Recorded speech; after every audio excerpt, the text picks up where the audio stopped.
Hey guys, it's Lady J. Um, Today I want to talk about a touchy subject, and that is domestic violence.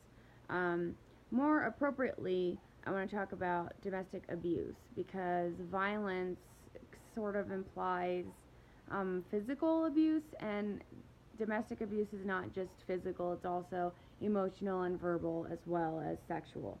So, I am sort of an expert on this, unfortunately. So I'm going to tell you a little bit about, excuse me, oh gosh, I'm choking. I'm going to tell you a little bit about my experience with this topic. In the first video, I'm going to tell you why women stay. Surprise! It's not because we like getting beat up. So, one of the reasons why women stay is because it's generally about mind manipulation. So, for instance, in my situation, I met this guy. I wasn't super attracted to him to begin with, but he was from New York City and he was a bad boy, and I liked bad boys at the time, and none of the men in my life were really paying attention to me.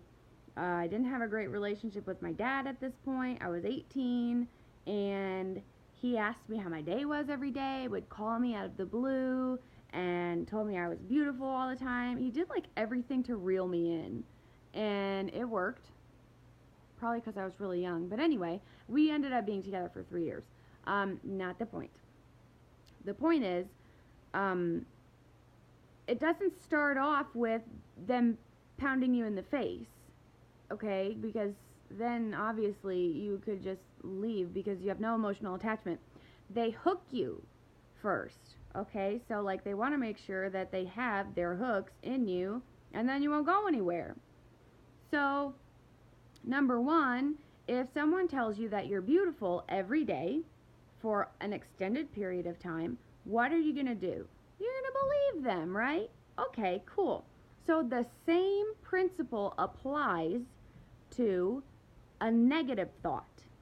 So if somebody tells you, hey, there's no way that you're going to make it out there without me. You are nothing without me. So, like, if they tell you that enough times, over enough period of time, you're going to start to believe them, which is exactly what happens. So, and it's exactly what happened to me. So, fast forward to, I don't know, probably a year into our relationship. He's like going out every night. He has a drug problem. He's staying out, I think, probably until 6 o'clock in the morning on a regular basis. I'm never invited. And the excuse is that I'm not old enough, because I think at this point I was 19, maybe about to turn 20. I'm not sure. So, and of course, he invited me to move in off gate so that he was paying all the bills and he had total control over everything. That's another thing. They get complete control also. So they have total control. They manipulate your mind, and then they're out doing all of these things. He was out doing all of these things, all this partying and everything, and he's selling drugs and, whatever. But he's doing whatever he wants because he pays all the bills. So I'm stuck at home doing nothing, everything is fine. I have to just deal with it. So I stuck around, because I fell in love with him. This was like, before, obviously, because he's super charming and everybody loved him. And we were best friends before we started dating. So I became attracted to him based on his personality because, he ain't that good looking.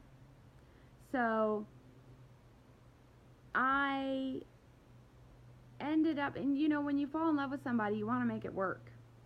So I kept trying to make it work, kept trying to make it, go back to the good parts. Because when the good parts were good, they were really, really good, He was so sweet, and we danced, and, he sung to me, and sang to me.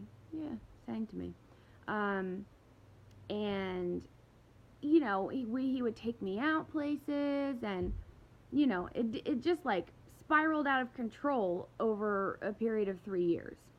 So, anyway, that's the emotional part of it, you know, and then he would say that I was fat and ugly and things like that, and just beat me down emotionally to where I felt like I'm really nothing, so might as well just stay here and be alone while he goes out, and it's fine. I'll just hope he comes back and gives me a hug when he gets home. Maybe he'll touch me.